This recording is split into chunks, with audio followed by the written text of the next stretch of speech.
ઇન્વેસ્ટિંગની સફર શરૂ કરતી વખતે લગભગ દરેક રોકાણકારના મનમાં એક વિચાર આવે છે, કયું મ્યુચ્યુઅલ ફંડ ખરીદું. પણ સૌથી પહેલા એક પ્રશ્ન આવવો જોઈએ કે મારું રિસ્ક પ્રોફાઇલ શું છે, જેના આધારે હું આ મ્યુચ્યુઅલ ફંડ લઈ શકું. કારણ કે રિટર્ન તો બધાને જોઈએ છે, પણ નુકસાનના સમયે ધીરજ બધામાં નથી હોતી. હેલો એવરીવન, ફરીથી આપનું સ્વાગત છે સિરીઝ મિથ્સ વર્સિસ ડેટામાં. અને આ છે એપિસોડ 9, જેનું નામ છે શું તમે તમારું રિસ્ક પ્રોફાઇલ જાણો છો? રિસ્ક પ્રોફાઇલનો અર્થ ઘણા લોકોને લાગે છે કે માત્ર મારી ઉંમર સાથે જ સંબંધિત છે, કારણ કે ઉંમર તો માત્ર એક નંબર છે. મ્યુચ્યુઅલ ફંડ કેટેગરી પસંદ કરતી વખતે રિસ્ક અને રિટર્નનું લોજિક અલગ હોવાથી અન્ય પેરામીટર્સ પણ જોવા જોઈએ. આને ટ્રેલિંગ રિટર્ન દ્વારા સમજીએ. ટ્રેલિંગ રિટર્ન એટલે કૈગર તરીકે ગણાતા પોઈન્ટ ટુ પોઈન્ટ રિટર્ન્સ. હું આગળ આવતા એપિસોડ્સમાં પણ એક વિષય લાવવાની છું, ટ્રેલિંગ વર્સિસ રોલિંગ રિટર્ન. તો એ સમયે હું આ વિષયને વિગતે આવરીશ.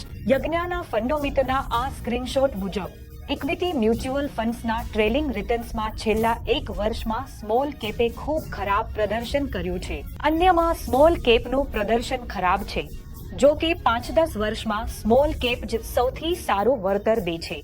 એનો અર્થ એ છે કે ઊંચો જોખમ એટલે ઊંચો રિટર્ન. તો એ માટે ખૂબ જ મહત્વપૂર્ણ છે કે તમે તમારો જોખમ પ્રોફાઇલ જાણો. પણ આ કેવી રીતે જોવું જોઈએ?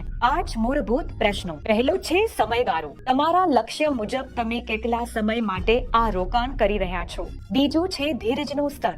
જો બજાર 20% ઘટે તો તમે કેટલું ટકી શકશો. જો તમે ટકી રહો તો તમે વધુ જોખમ લઈ શકો. ત્રીજું છે આવકનો સ્ત્રોત. જો તમારી નોકરી કે વ્યવસાયની આવક નિશ્ચિત છે તો તમે વધુ જોખમ લઈ શકો છો, કારણ કે જરૂરિયાતો માટે તમારી પાસે સતત આવક છે.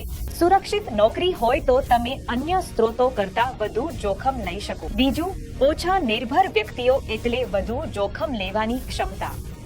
પાંચમું પરિબળ ઉંમર છે.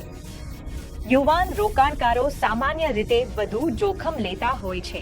આ 5 મુદ્દા તમારો રિસ્ક પ્રોફાઇલ નક્કી કરે છે, જેના આધારે હાઈ, મોડરેટ કે લો રિસ્ક ફંડ્સમાં રોકાણ કરવું જોઈએ. હવે જ્યારે પણ મ્યુચ્યુઅલ ફંડ પસંદ કરો ત્યારે પહેલા રિસ્ક પ્રોફાઇલ જુઓ અને તેના આધારે જ ફંડ પસંદ કરો. હું ફંડ્સનું પરફોર્મન્સ ચેક કરવાનું સમજાવીશ, જેમાં ટ્રેલિંગ અને રોલિંગ રિટર્ન્સની તુલના હશે. તો એ માટે ચેનલ સાથે જોડાયેલા રહો અને હું તમને આગામી એપિસોડમાં મળીશ. આભાર.